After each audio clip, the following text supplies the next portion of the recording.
3 months ago, my heart stopped beating for exactly 1 minute and 43 seconds. The doctors called my parents and told them I might not survive the night.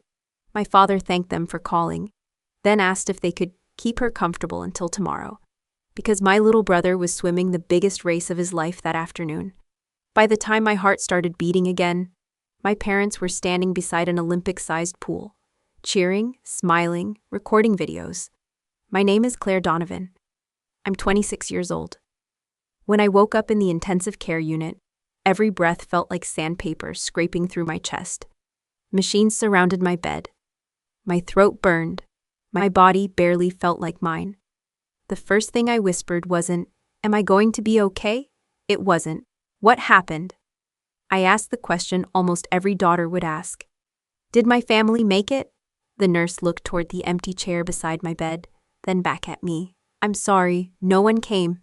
For a long moment, I simply stared at the ceiling.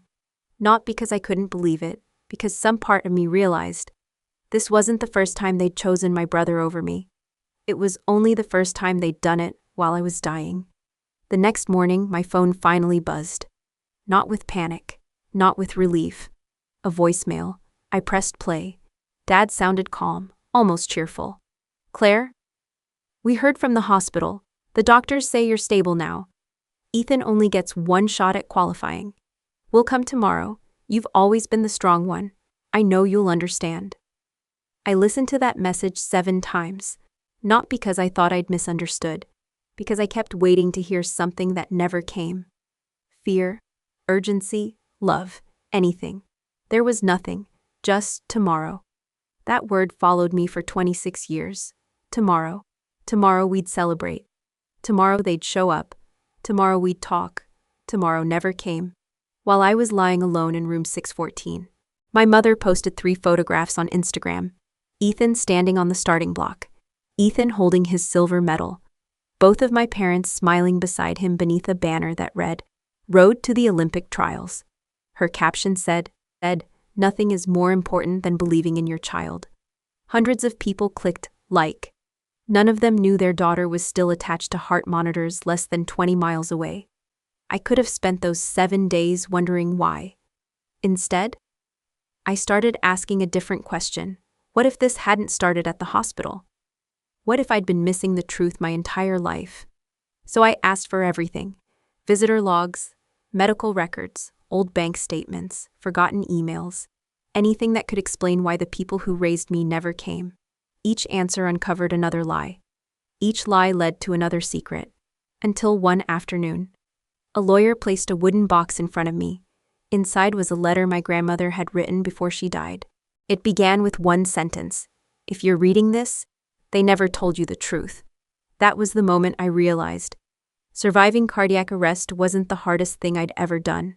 The hardest part was discovering that my parents hadn't forgotten me. They had spent 26 years quietly teaching the world to forget me too. People like to believe favoritism announces itself with grand gestures. It doesn't.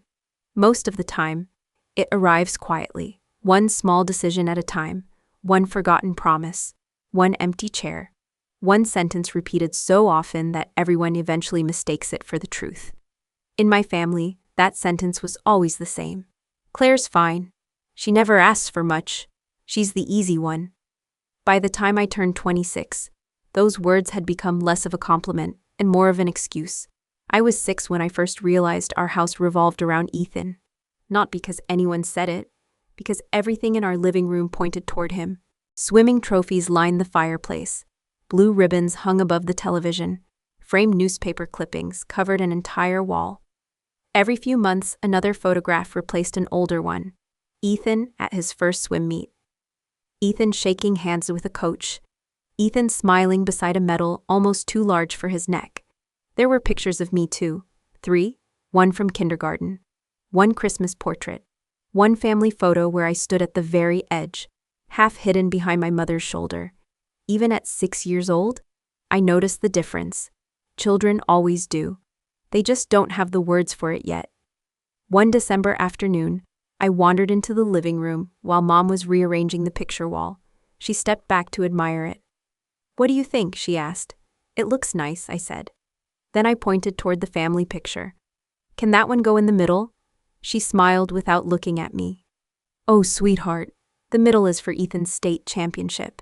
She said it so casually, as if there couldn't possibly be another answer. I nodded. Okay. That became my favorite word. Okay. Because children learn very early. That disappointment is easier to carry when nobody notices it. A week later, Grandma Margaret came over for Christmas dinner. She stood in front of the photo wall for a long time. Then she counted quietly.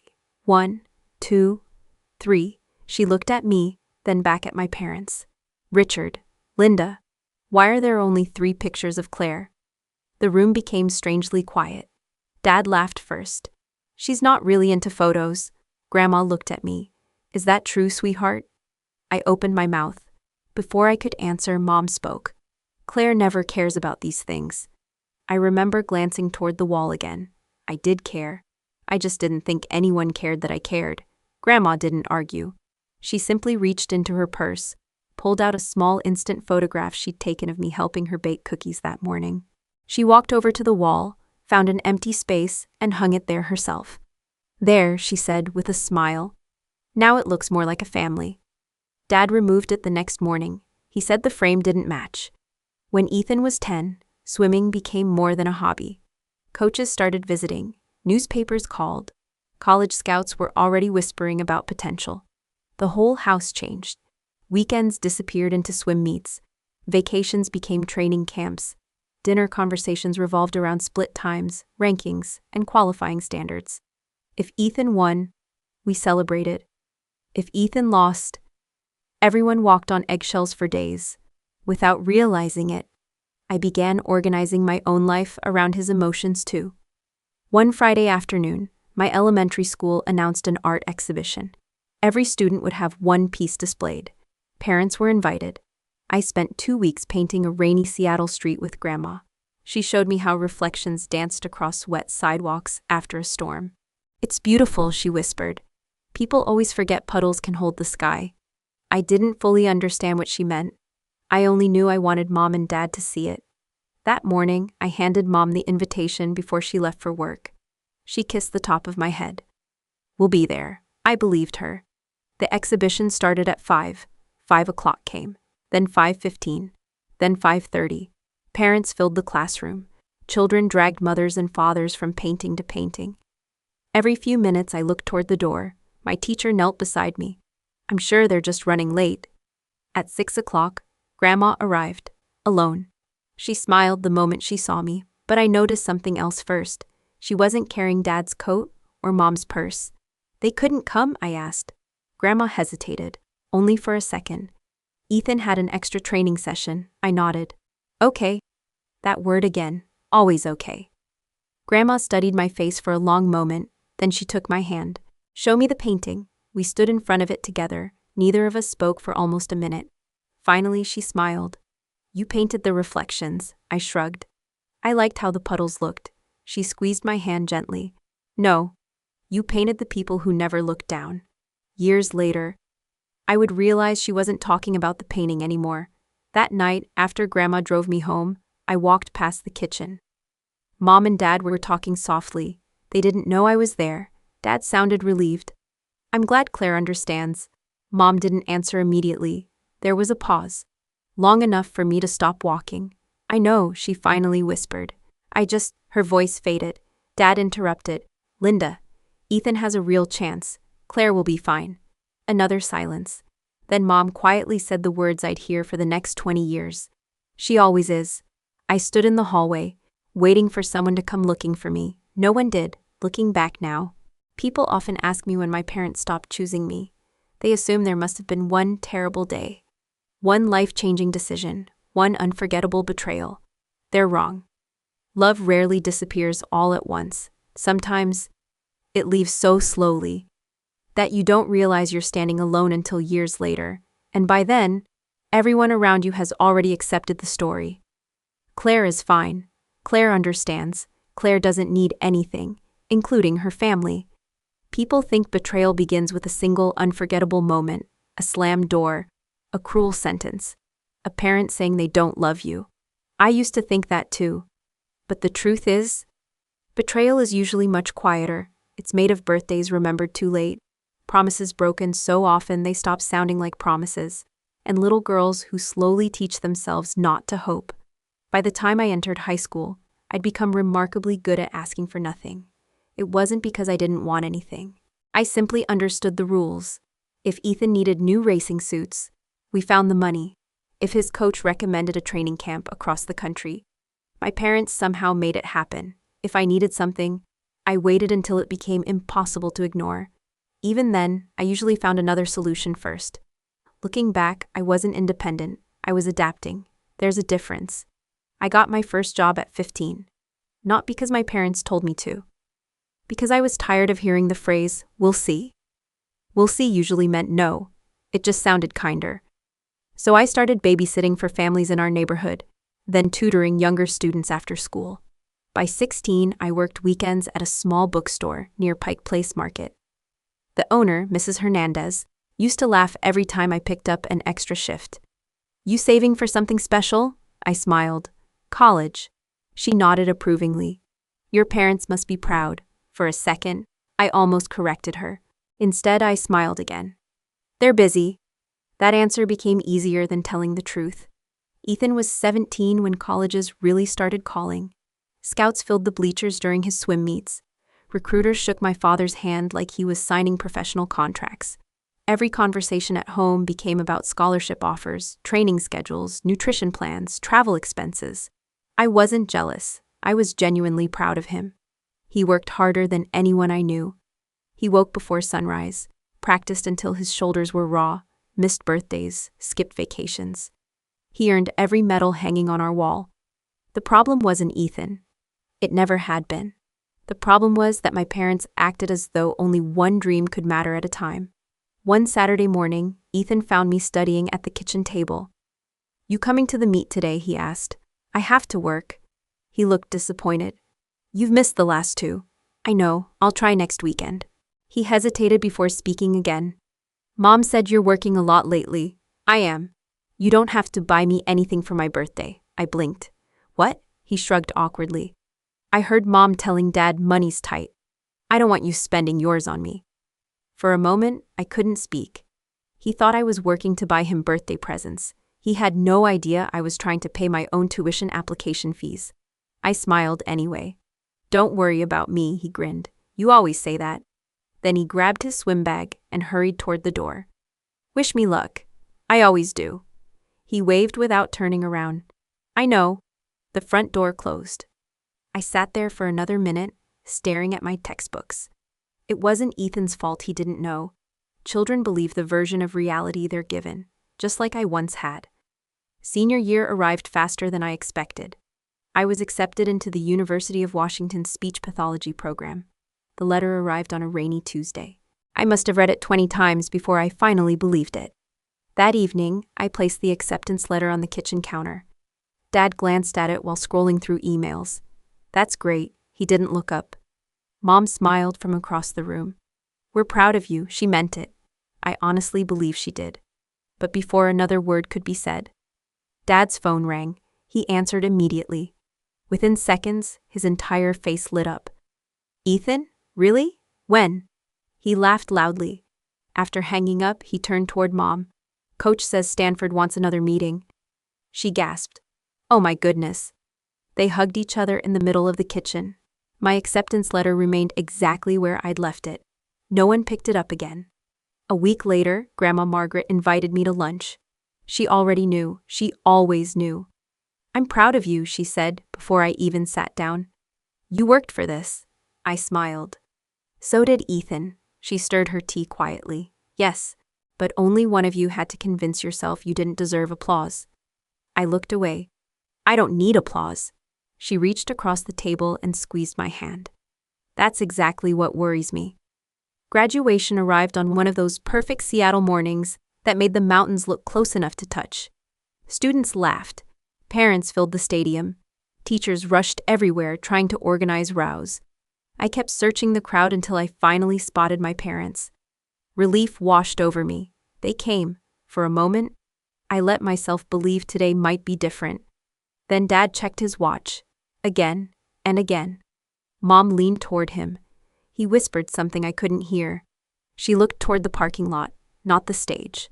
When the ceremony finally began, they stayed through the opening speeches. The principal had just started announcing academic awards when Dad quietly stood. Mom followed. Neither of them looked toward the stage. I watched them disappear through the exit gates together. At first, I assumed they'd be back. Maybe coffee, maybe a phone call. Maybe one of Ethan's coaches needed something. I kept looking toward the entrance. They never returned. After the ceremony, families crowded the football field. Flowers, balloons, laughter, camera flashes. Parents wrapped their arms around sons and daughters who had spent years reaching this moment. I stood alone, still wearing my graduation gown. Eventually, Grandma found me. She was carrying a bouquet of white lilies. "I'm sorry," she whispered. I tried to smile. They had to leave. She looked directly into my eyes. No, they chose to. Those 6 words hit harder than anything I'd ever heard. Because for the first time, someone said out loud what I had spent years trying to explain away. That evening, I checked social media. There they were, Mom, Dad, Ethan, standing beside an indoor pool. All 3 were smiling. The caption read, "So proud of another amazing performance." The timestamp matched almost exactly with the moment my diploma had been placed in my hands. I stared at the photo for a long time, then I quietly closed the app. Not because it hurt anymore, because something inside me had finally grown tired of making excuses for people who never asked to be forgiven.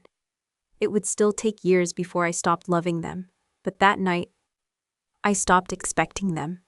People often ask me if I remember the day my heart gave out. I do. Not because of the pain, but because it was one of the few days in my life when my body finally admitted what my heart had been carrying for years. After graduation, life became exactly what I'd planned. Quiet, busy, predictable. I finished college with honors, earned my certification as a pediatric speech therapist, and found a position at Seattle Children's Hospital. It wasn't glamorous, it wasn't the kind of career that made headlines. But every time a child spoke their first clear sentence, every time anxious parents cried happy tears, I remembered why I'd chosen it. Helping children find their voices felt strangely personal. I'd spent most of my own life learning what happened when no one heard yours. By 26, I had settled into a routine that looked stable from the outside. I rented a small apartment overlooking Elliott Bay. Nothing fancy, just enough space for a bookshelf, an old piano I'd bought secondhand, and a balcony where I drank coffee before sunrise. My coworkers became the family I never expected to find. Maria from occupational therapy never let anyone eat lunch alone. James, one of our nurses, remembered every birthday without writing them down. Even Dr. Patel, who rarely smiled, somehow knew exactly when someone needed encouragement. It surprised me how ordinary kindness could feel extraordinary, maybe because I'd spent so many years living without it. Home was different. Home still revolved around Ethan. His competitions had grown larger: national rankings, corporate sponsors, interviews, Olympic trials. Whenever my parents called, the conversations followed the same familiar pattern. "Did you see Ethan's race? You should watch the interview. The Olympic Committee is paying attention now." Sometimes they asked about work, usually after 10 minutes of talking about him. "Everything good with you?" "Yeah, good." Then they'd move on. I stopped taking it personally. At least, I told myself I had. One Sunday afternoon, Ethan called unexpectedly. "Hey, Claire." His voice sounded exhausted. "You free?" "For you? Always," he laughed. "I've got a day off. Want to grab lunch?" I smiled before I realized I was smiling. I'd like that. For nearly 2 hours, we talked about everything except swimming. He asked about my patients. I asked about life outside the pool. He admitted he hadn't had an entire weekend to himself in almost a year. "I don't even know what people my age do for fun anymore," he joked. When the check arrived, I reached for it. He beat me to it. "My turn. You've paid enough for me over the years." I frowned. "What do you mean?" He looked confused. "You know, the birthday presents, the extra stuff. I always figured you spent half your paycheck on me."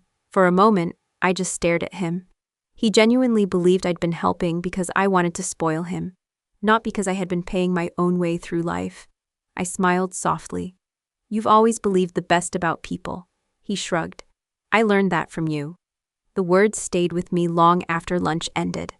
A few weeks later, Grandma Margaret invited me to the lake cabin. It sat 2 hours outside Seattle, tucked between towering pines and quiet water.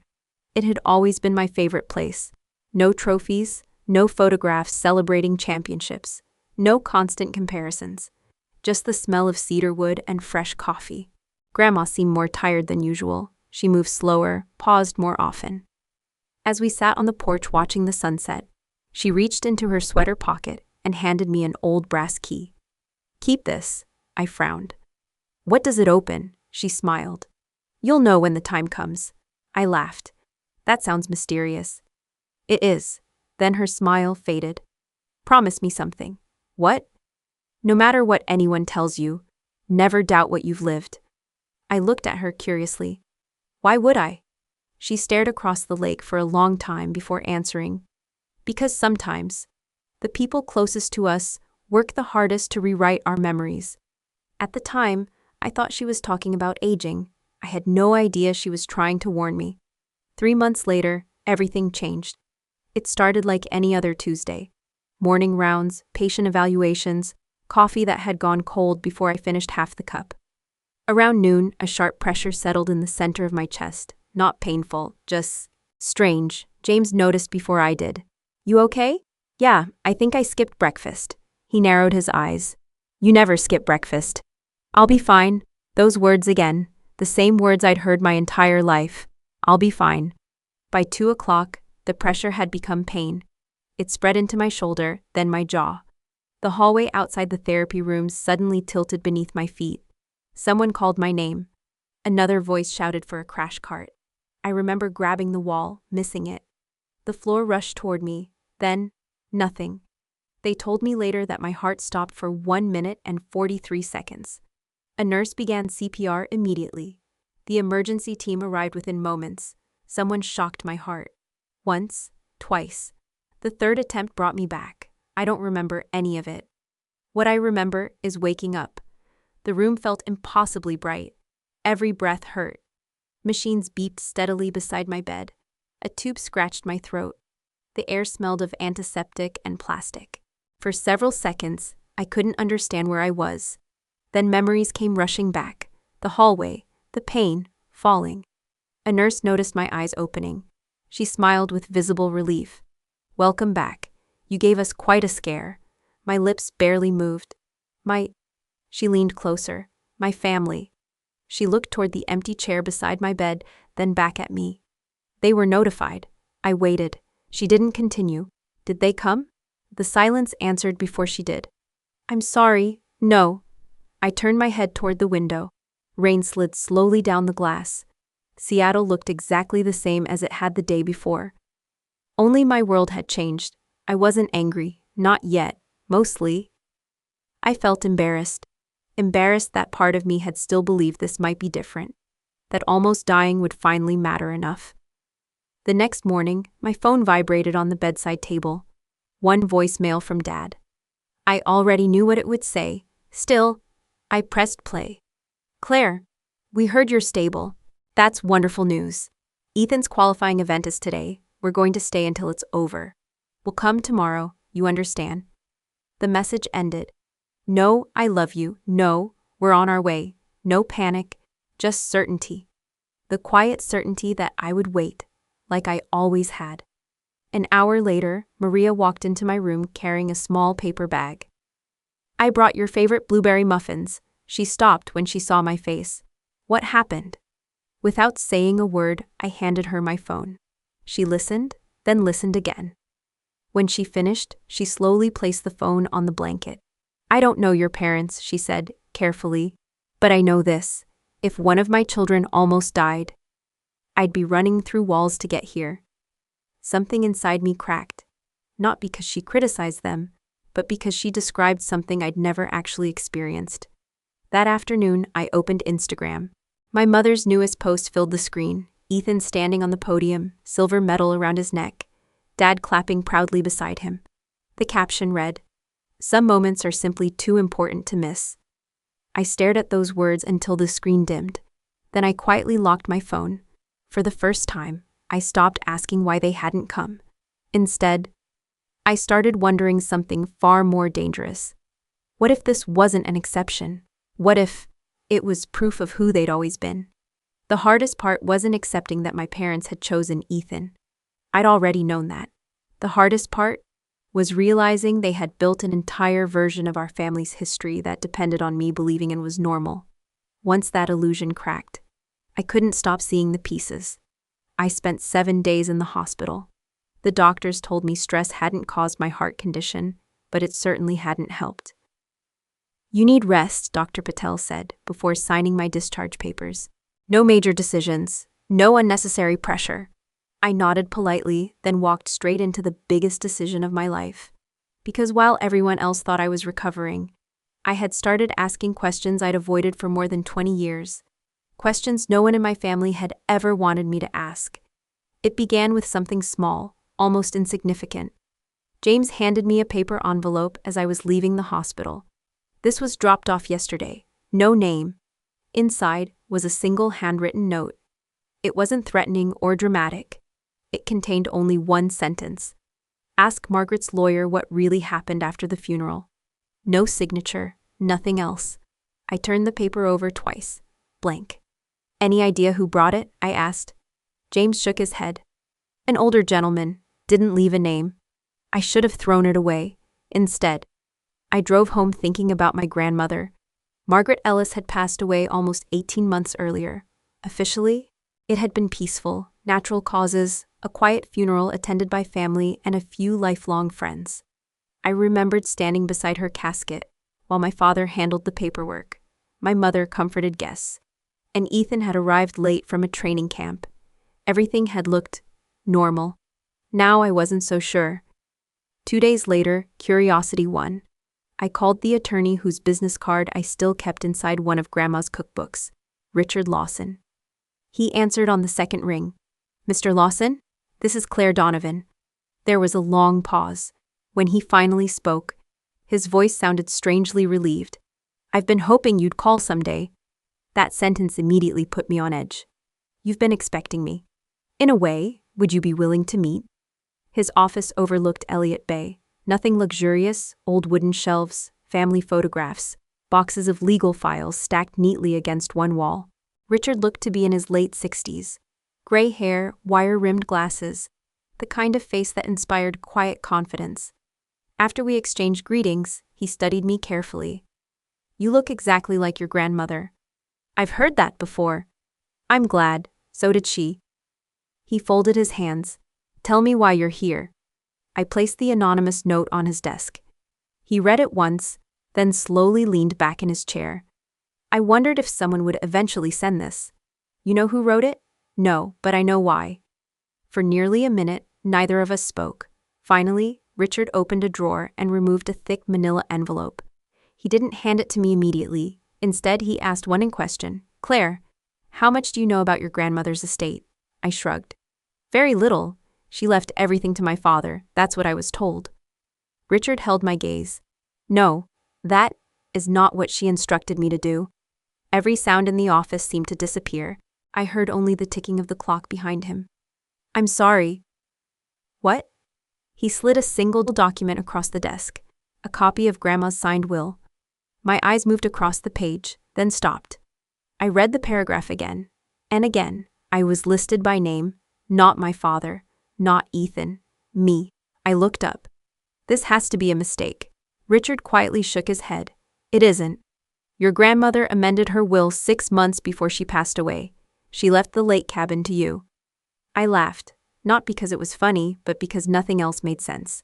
"That's impossible," my parents would have told me. He didn't answer. Instead, he reached into the envelope and placed a second document beside the first, a property transfer form.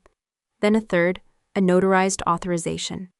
Something immediately caught my eye, my signature, except it wasn't mine. I knew that before I'd even finished reading my own name. My hands started trembling. "I never signed this." "I know," Richard's voice remained calm. "I suspected as much." "You suspected. I couldn't prove it, not then." He opened another folder. "This is why I kept copies." Inside was a report prepared months earlier by an independent handwriting examiner. One sentence stood out. The question's signature is inconsistent with verified samples belonging to Claire Donovan. I stared at the page, unable to breathe. They forged my name. Richard didn't answer directly. I can only tell you what the evidence suggests. But yes, it appears someone signed on your behalf. My first instinct wasn't anger, it was disbelief. My father balanced every checkbook to the penny. My mother returned library books before they were due. These weren't careless people. They respected rules. They taught me to respect rules. So how could the same people who insisted I never cheat on a spelling test sign my name to legal documents? Richard seemed to understand what I was thinking. The hardest lies are the ones told by people we've trusted all our lives. He reached beneath his desk and placed a small cedar box in front of me. I recognized it instantly. It had sat for years on a shelf in Grandma's cabin. I found this after the estate was settled, he said quietly. Your grandmother instructed me to give it to you, but only if I believed the truth had been kept from you. The brass key. Without saying a word, I reached into my purse and pulled it out. It fit perfectly. The lock clicked open. Inside were 6 sealed envelopes, one for every birthday Grandma had missed after her death. Richard smiled sadly. She wanted to keep talking to you. I opened the first envelope with shaking hands. Grandma's handwriting filled the page, strong, steady, unmistakably hers. My dearest Claire, if you're reading this, then something happened exactly as I feared. You have always been told you're the strong one. Please don't let anyone convince you that being easy to overlook means you were less loved. My vision blurred. A tear landed on the paper, then another. Richard quietly looked away, giving me the privacy my own family never had. At the bottom of the letter, one final sentence waited for me. The truth has a way of surviving, even when people spend years trying to bury it.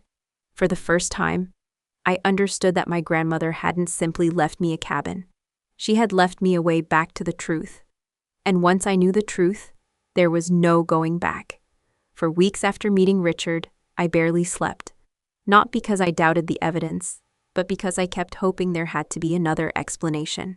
One that didn't end with my parents deliberately stealing from me. One that didn't force me to choose between protecting my family and protecting the truth. Every morning I opened Grandma's letters.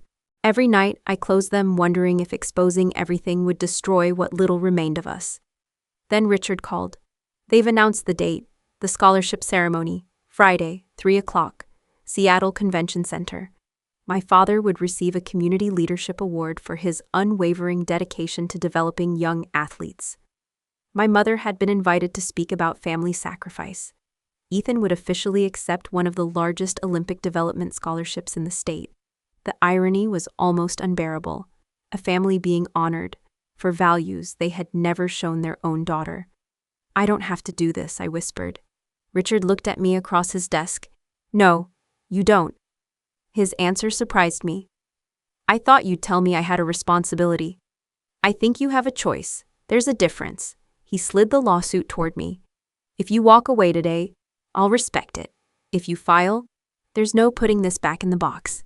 I stared at the papers for a long time, then I remembered lying alone in room 614, waiting, listening for footsteps that never came. I picked up the pen. I'm done waiting. Friday arrived bright and unusually warm for Seattle. The ballroom buzzed with reporters, sponsors, coaches, former athletes, and local officials.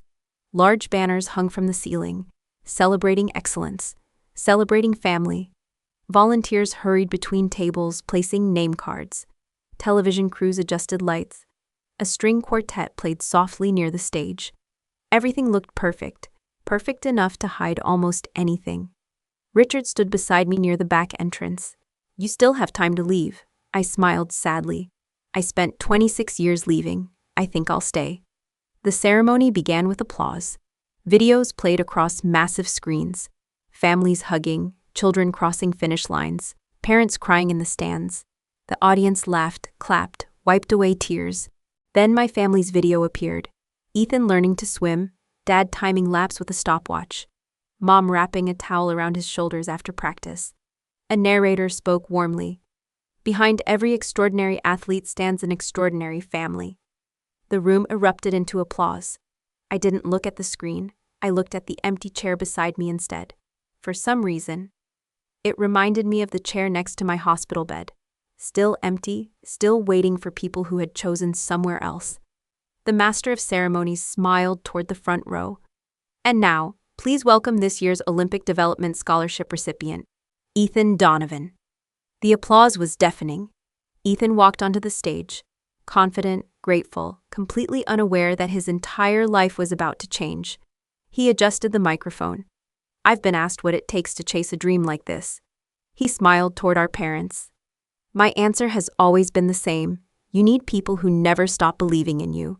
More applause. My parents sacrificed everything. They taught me that family always shows up. I closed my eyes, not because I was angry, but because somewhere inside me, I wish those words had been true. The ceremony continued. Dad accepted his award. Mom smiled through tears. Reporters took photographs. Sponsors shook hands. Everything unfolded exactly as planned. Until a man in a dark suit walked calmly down the center aisle. He carried a single sealed envelope. No one paid attention at first. They assumed he was another event coordinator. He stopped directly in front of my parents. Richard Donovan, Dad smiled politely. Yes, the man held out the envelope. You've been served. The smile disappeared. I'm sorry? Civil complaint, he spoke clearly enough for the people nearby to hear. Fraud, forgery, financial misappropriation. The room fell silent. Dad didn't take the papers. You have the wrong person. I don't. The process server gently placed the documents into his hands. Service is complete. Then he turned and walked away.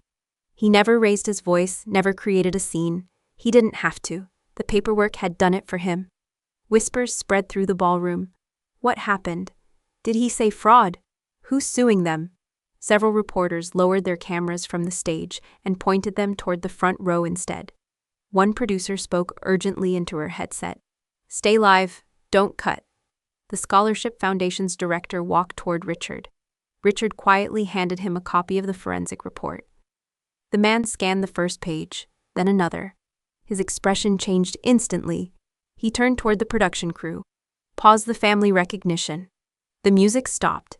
The giant screens went black. Within seconds, the celebration no longer belonged to my parents. It belonged to the truth. Mom finally saw me. She froze. For a heartbeat. She looked exactly like the mother I'd spent my childhood searching for. Terrified, not of embarrassment, but of losing her daughter. She hurried toward me. Claire, please, not here. Her voice trembled. We'll talk at home. Home. The word almost made me laugh. I almost died alone, I said it quietly. So no, we won't. Tears filled her eyes. I never wanted this. I know, you wanted silence. Behind us, Ethan stepped down from the stage, looking completely confused. Dad? No answer. Mom? No answer. He turned to Richard. Can somebody please tell me what's going on? Richard didn't speak immediately.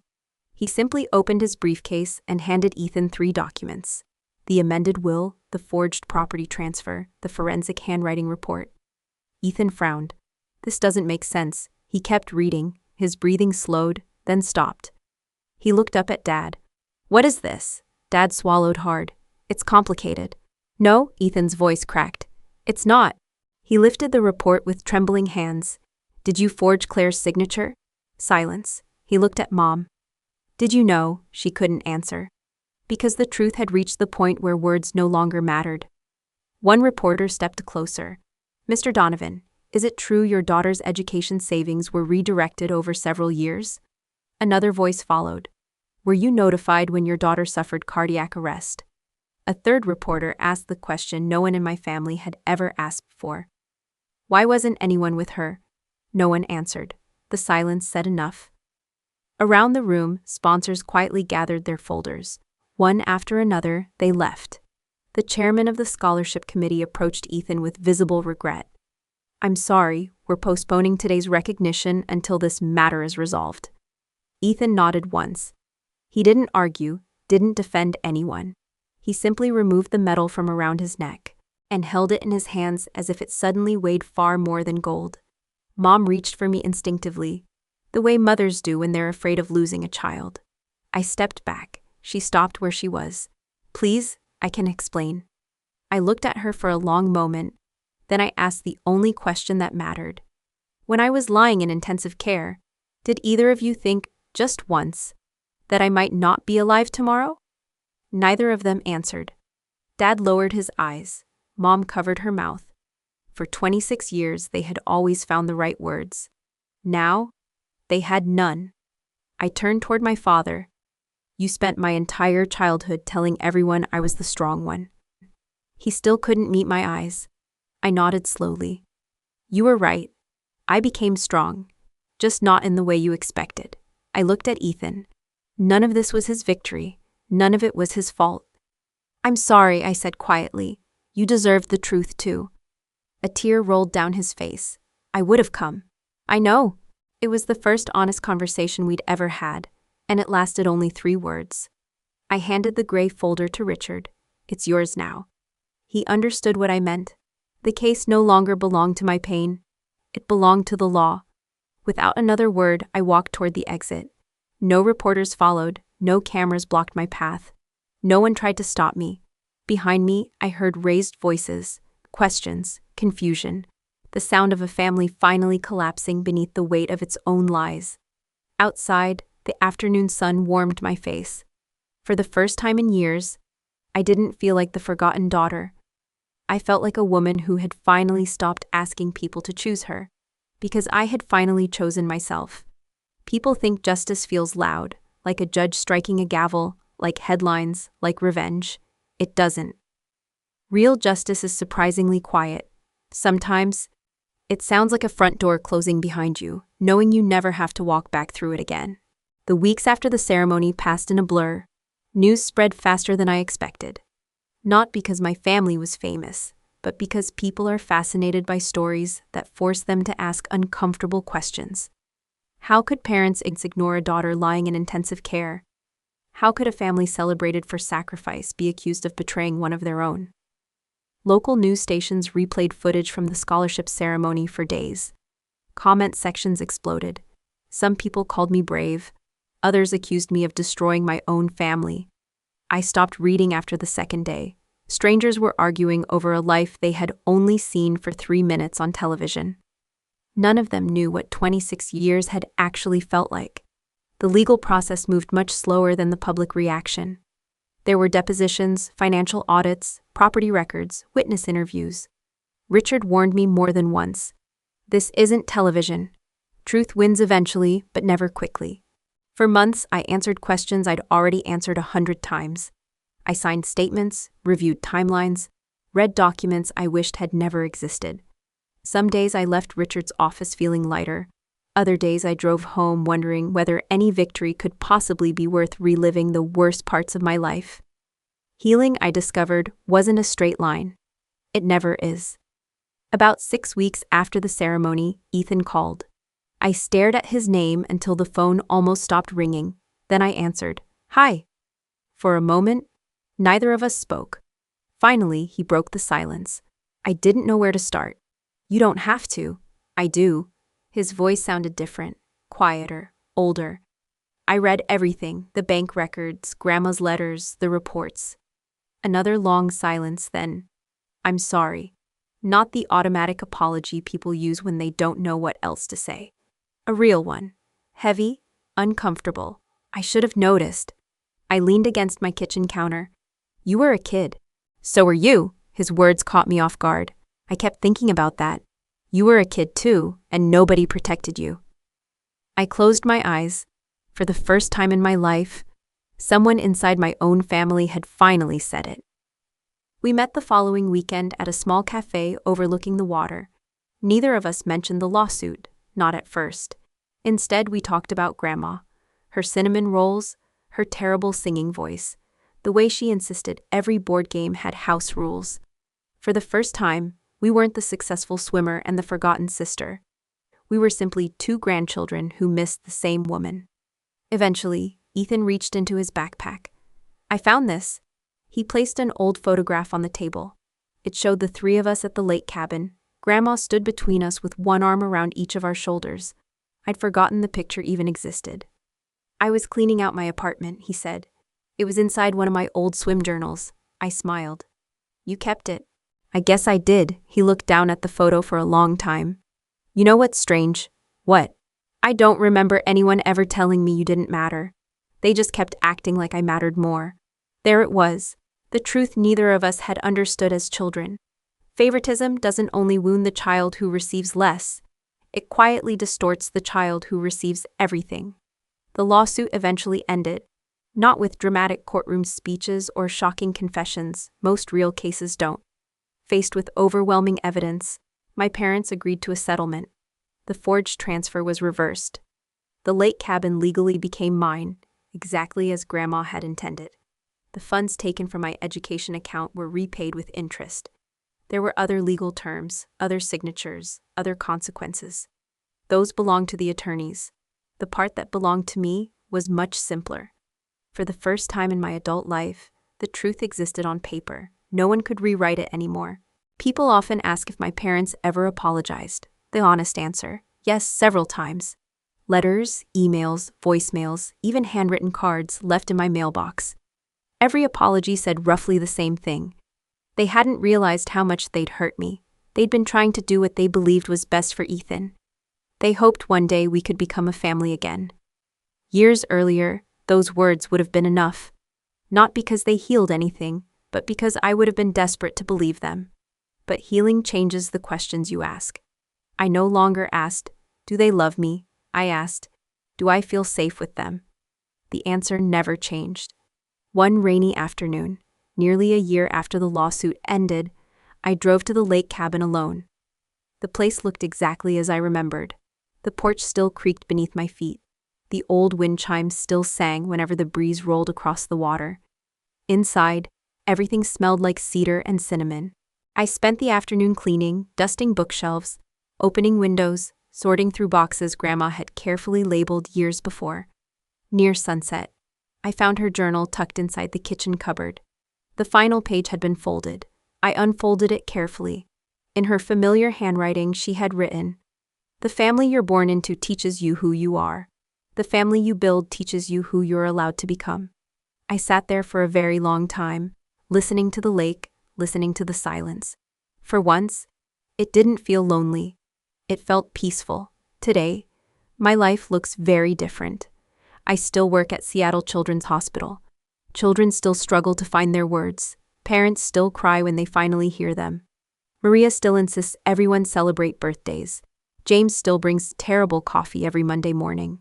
Some traditions are worth keeping. Ethan and I aren't trying to erase the past. We're learning how to build something honest instead, slowly, carefully, without pretending nothing happened. As for my parents, I genuinely hope they find peace.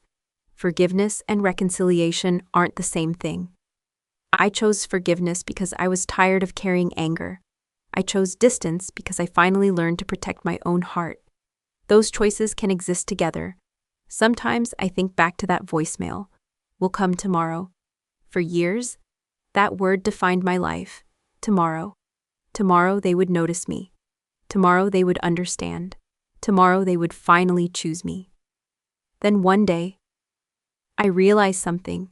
The person I had been waiting for was never really my parents. It was myself. The day I stopped waiting for tomorrow was the day my life finally began. Because the greatest miracle wasn't that my heart started beating again. It was that I finally stopped giving it to people who had never learned how to hold it.